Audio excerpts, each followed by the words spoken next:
에스더 지우와 함께하는 메시지 성경 읽기. 창세기 9장.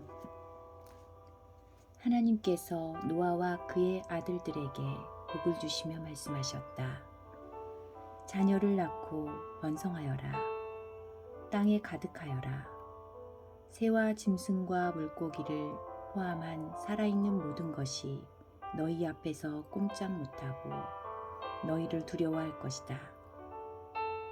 너희가 이것들을 책임지고 돌보아라. 살아있는 모든 것이 너희의 양식이 될 것이다. 전에 내가 식물을 양식으로 주었듯이 이제 이 모든 것을 너희에게 양식으로 준다. 그러나 고기는 생명인 피가 들어있는 채로 먹어서는 안 된다. 생명인 피를 흘리게 하는 자에게는 내가 반드시 갚아줄 것이다. 짐승이든 사람이든 피를 흘리게 하는 자에게는 내가 반드시 갚아줄 것이다. 다른 사람의 피를 흘리게 하는 자는 그 자신도 피 흘림을 당할 것이다. 하나님께서 자신의 형상대로 사람을 지으셔서 하나님의 본성을 드러내게 하셨기 때문이다. 너희는 좋은 결실을 맺고 번성하여라. 이 땅에 생명이 가득하게 하고 풍성하게 누리며 살아라. 하나님께서 노아와 그의 아들들에게 말씀하셨다. 내가 너희와 너희 뒤에 올 너희 자손과 언약을 맺겠다. 또한 너희와 함께 살아있는 모든 것, 곧 너희가 배에서 데리고 나온 새와 집 짐승과 들 짐승과도 언약을 맺을 것이다. 내가 너희와 언약을 맺고 다시는 살아있는 모든 것을 홍수로 멸망시키지 않을 것이다. 다시는 홍수가 땅을 멸망시키지 못하게 하겠다. 하나님께서 말씀하셨다. 이것은 내가 너희와 그리고 너희와 함께 살아있는 모든 것과 너희 뒤를 이어 살게 될 모든 후손과 맺은 언약의 표다. 내가 구름 사이에 무지개를 걸어두겠다. 그것이 나와 땅 사이에 맺은 언약의 표가 될 것이다.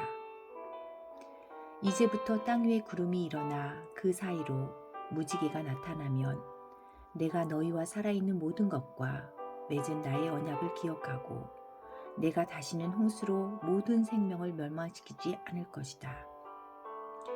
구름 사이로 무지개가 나타날 때마다 내가 그것을 보고 나 하나님이 살아있는 모든 것, 곧 땅 위에 살아있는 모든 것과 맺은 영원한 언약을 기억할 것이다. 하나님께서 말씀하셨다. 이것이 내가 나와 땅 위에 살아있는 모든 것 사이에 맺은 언약의 표다. 배에서 나온 노아의 아들들은 셈과 함과 야벳이었다. 함은 가나안의 조상이 되었다. 노아의 세 아들로 말미암아 온 땅은 사람들로 북적이게 되었다. 노아는 농부로서 최초로 포도밭을 가꾼 사람이었다. 그가 포도주를 마시고 취하여 자기 장막에서 벌거벗은 채 정신없이 골아떨어져 있었다. 가나안의 조상 함이 아버지의 벌거벗은 모습을 보고 장막 밖에 있던 두 형제에게 알렸다. 셈과 야벳은 겉옷을 가져다가 어깨에 걸치고 뒷걸음질해 들어가서 아버지의 벌거벗은 몸을 덮어드렸다. 그들은 아버지의 벌거벗은 몸을 보지 않으려고 얼굴을 돌렸다. 노아가 술에서 깨어나 작은 아들이 행한 일을 알고 이렇게 말했다. 가나안은 저주를 받으리라. 종들의 종, 자기 형제들의 종이 되리라. 셈의 하나님은 찬양을 받으소서. 그러나 가나안은 그의 종이 되리라. 하나님께서 야벳을 번성하게 하시고 셈의 장막에서 넉넉하게 살게 하시리라. 그러나 가나안은 그의 종이 되리라. 노아는 홍수가 있은 뒤에 350년을 더 살았다. 그는 모두 950년을 살고 죽었다. 10장 노아의 세 아들 셈과 함과 야벳의 족보는 이러하다. 홍수가 있은 뒤에 그들이 아들들을 낳았다. 야벳의 아들은 고멜, 마곡, 마대, 야완, 두발, 메색, 디라스다. 고멜의 아들은 아스그나스, 리밧, 도갈마다. 야완의 아들은 엘리사, 달시스, 기띔, 노다님이다. 이들로부터 바닷가에 사는 여러 민족이 나왔다. 이들 민족은 저마다 자기 지역에서 자기 언어를 가지고 종족을 이루며 살았다. 함의 아들은 구스, 이집트, 붓, 가나안이다. 구스의 아들은 스바, 하윌라, 삽다, 라마, 삽드가다. 라마의 아들은 스바, 드단이다. 구스는 또 니므롯을 낳았는데 니므롯은 세상에 처음 등장한 위대한 용사였다. 그는 하나님 앞에서 탁월한 사냥꾼이었다. 그래서 하나님 앞에서 탁월한 사냥꾼 니므롯처럼 이란 말이 생겨났다. 그의 나라는 시날 땅 바벨과 에렉과 앗갓과 갈레에서 시작되었다. 그는 그 땅을 떠나 아수르로 가서 니느웨와 느호보딜과 갈라를 세우고 니느웨와 큰 성 갈라 사이에 레센을 세웠다. 이집트는 누두인, 아나민, 르합인, 랍두인, 바드루스인, 블레셋의 조상인 가슬루인, 갑돌인의 조상이 되었다. 가나안은 맏아들 시돈과 헷을 낳았고 그에게서 여부스 사람, 아모리 사람, 기르가스 사람, 히위 사람, 알가 사람, 신 사람, 아르앗 사람, 스말 사람, 하맛 사람이 나왔다. 나중에 가나안 사람은 시돈에서 그랄 쪽으로, 남쪽으로는 멀리 가사까지, 그 후에 동쪽으로는 소돔과 고모라와 아드마와 스보임을 넘어 라사까지 퍼져나갔다. 이들은 종족과 언어와 지방과 민족을 따라 살펴본 함의 후손이다. 야벳의 형 셈도 아들들을 낳았다. 셈은 에벨 모든 자손의 조상이 되었다. 셈의 아들은 엘람, 아수르, 아르박삿, 룻, 아람이다. 아람의 아들은 우스, 홀, 게델, 메색이다. 아르바삿은 셀라를 낳고 셀라는 에벨을 낳았다. 에벨은 두 아들 벨렉과 욕단을 낳았다. 벨렉이라는 이름은 그의 시대에 인류가 나누어졌다고 해서 붙여진 이름이다. 욕단은 알모닷, 셀렙, 하살마웻, 예라, 하도람, 우살, 디글라, 오발, 아비마엘, 스바, 오빌, 하윌라, 요밥을 낳았다. 이들은 모두 욕단의 아들들이다. 이들의 거주지는 메사에서 동쪽 산지인 스발까지였다. 이들은 종족과 언어와 지방과 민족을 따라 살펴본 셈의 후손이다. 이것은 여러 민족으로 갈라져 나간 노아 자손의 족보다. 홍수가 있은 뒤에 이들로부터 여러 민족이 갈라져 세상으로 뻗어나갔다. 11장 한때 온 세상이 같은 언어를 사용했다. 그들은 동쪽에서 이주해 오다가 시날 땅 한 평지에 이르러 그곳에 정착했다. 그들이 서로 말했다. 자, 벽돌을 만들어 단단하게 구워내자. 그들은 돌 대신 벽돌을 사용하고 진흙 대신 역청을 사용했다. 그들이 말했다. 우리가 직접 도시를 세우고 하늘까지 닿는 탑을 쌓자. 우리의 이름을 드높여서 우리가 온 땅에 흩어지는 일이 없게 하자. 하나님께서 내려오셔서 사람들이 세운 도시와 탑을 살펴보셨다. 하나님께서 단번에 알아보시고 말씀하셨다. 백성도 하나요, 언어도 하나이니 이것은 시각에 불과하다. 저들이 다음에 무슨 일을 할지 안 봐도 눈에 선하다. 저들은 무슨 일이든 거침없이 할 것이다. 자, 우리가 내려가서 저들의 말을 어지럽혀 저들이 서로 알아듣지 못하게 하자. 하나님께서 그들을 그곳에서 세상 곳곳으로 흩어버리셨다. 그래서 그들은 도시 세우는 일을 그만두어야 했다. 하나님께서 그들의 언어를 혼란스럽게 하셨으므로 그곳의 이름을 바벨이라고 했다. 하나님께서 그들을 그곳에서 세상 곳곳으로 흩어버리셨다. 셈의 이야기는 이러하다. 셈은 홍수가 있은 지 2해가 지나서 100살에 아르박삿을 낳았다. 아르박삿을 낳은 뒤에 그는 500년을 더 살면서 자녀를 낳았다.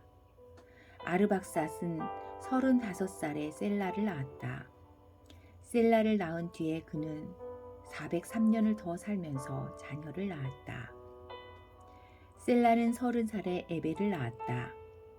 에벨을 낳은 뒤에 그는 403년을 더 살면서 자녀를 낳았다. 에벨은 34살에 벨렉을 낳았다. 벨렉을 낳은 뒤에 그는 430년을 더 살면서 자녀를 낳았다. 벨렉은 30살에 르우를 낳았다. 르우를 낳은 뒤에 그는 209년을 더 살면서 자녀를 낳았다. 르우는 32살에 수룩을 낳았다. 수룩을 낳은 뒤에 그는 207년을 더 살면서 자녀를 낳았다. 수룩은 30살에 나홀을 낳았다. 나홀을 낳은 뒤에 그는 200년을 더 살면서 자녀를 낳았다. 나홀은 29살에 데라를 낳았다. 데라를 낳은 뒤에 그는 119년을 더 살면서 자녀를 낳았다. 데라는 70살에 아브람과 나홀과 하란을 낳았다. 데라의 이야기는 이러하다. 데라는 아브람과 나홀과 하란을 낳았다. 하란은 롯을 낳았다. 하란은 자기 가족의 고향인 갈대아 우르에서 아버지 데라보다 먼저 죽었다. 아브람과 나홀이 각자 아내를 맞아들었다. 아브람의 아내 이름은 사레였고 나홀의 아내 이름은 밀가였다. 밀가는 나홀의 형제인 하란의 딸이었다. 하란에게는 2딸이 있었는데 밀가와 이스가였다. 사레는 임신을 못해서 자식이 없었다. 데라는 아들 아브람과 하란의 아들인 손자 롯과 아브람의 아내인 며느리 사레를 데리고 갈대아 우르를 떠나 가나안 땅을 향해 갔다. 그러나 도중에 하란에 이르러 그곳에 자리를 잡고 살았다.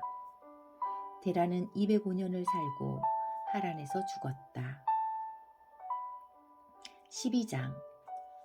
하나님께서 아브람에게 말씀하셨다. 내 고향과 내 가족과 내 아버지 집을 떠나 내가 내게 보여줄 땅으로 가거라. 내가 너를 큰 민족이 되게 하고 내게 복을 주겠다. 내가 내 이름을 떨치게 할 것이니 너는 복의 근원이 될 것이다. 너를 축복하는 사람에게는 내가 복을 내리고 너를 저주하는 사람에게는 내가 저주를 내리겠다. 세상 모든 민족이 너로 인하여 복을 받을 것이다. 아브람은 하나님께서 말씀하신 대로 길을 떠났다. 롯도 아브람을 따라 떠났다. 아브람이 하란을 떠날 때 그의 나이는 75살이었다. 아브람은 아내 사레와 조카 롯과 모든 재산과 하란에서 얻은 사람들을 데리고 가나안 땅을 향해 길을 떠나 마침내 그 땅에 무사히 도착했다. 아브람은 그 땅을 지나서 세겜 땅 모레의 상수리 나무가 있는 곳에 이르렀다. 당시 그 땅에는 가나안 사람이 살고 있었다. 하나님께서 아브라함에게 나타나셔서 말씀하셨다. 내가 이 땅을 내 자손에게 주겠다. 아브라함은 하나님께서 자신에게 나타나신 그곳에 제단을 쌓았다. 아브라함이 그곳을 떠나 베델 동쪽에 있는 산지로 가서 서쪽으로는 베델이 보이고 동쪽으로는 아이가 보이는 곳에 장막을 쳤다. 그는 그곳에 제단을 쌓고 하나님께 기도를 드렸다. 아브라함이 또 길을 떠나서 줄곧 남쪽으로 길을 잡아 네겝 지역에 이르렀다. 그때 그 땅에 기근이 들었다. 기근이 극심했기 때문에 아브라함은 이집트로 내려가 살았다. 이집트 근처에 이르러 그는 자기 아내 사라에게 말했다. 여보, 알다시피 당신은 아름다운 여인이잖소. 이집트 사람들이 당신을 보면 아, 저 여인은 그의 아내구나 하면서 나는 죽이고 당신은 살려둘 것이오. 부탁이니 당신이 내 누이라고 말해주시오. 당신 덕에 내가 그들의 환대를 받고 목숨도 부지할 수 있을 것이오. 아브라함이 이집트에 이르렀을 때 이집트 사람들은 그의 아내가 눈부시게 아름다운 여인임을 한눈에 알아보았다. 바로의 대신들이 바로 앞에서 그 여인의 아름다움을 칭찬했다. 그리하여 사레는 바로의 거처로 불려 들어갔다. 아브라함은 아내 덕에 대접을 잘 받았다. 그는 양과 소, 암나귀와 수나귀, 남종과 여종 그리고 낙타까지 얻었다. 그러나 하나님께서는 아브라함의 아내 사레의 일로 바로를 심하게 치셨다. 궁에 있던 모든 사람이 중병에 걸린 것이다. 바로가 아브라함을 불러 말했다. 내가 어찌하여 내게 이런 일을 행하였느냐? 그녀가 내 아내라고 왜 말하지 않았느냐? 어찌하여 너는 그녀가 내 누이라고 말하여 내가 그녀를 아내로 삼게 할 뻔했느냐? 여기 내 아내를 돌려줄 테니 데리고 나가거라. 바로는 신하들을 시켜 아브라함을 그 나라에서 내보냈다. 그들은 아브라함이 자기 아내와 자신의 모든 소유를 가지고 나가게 했다.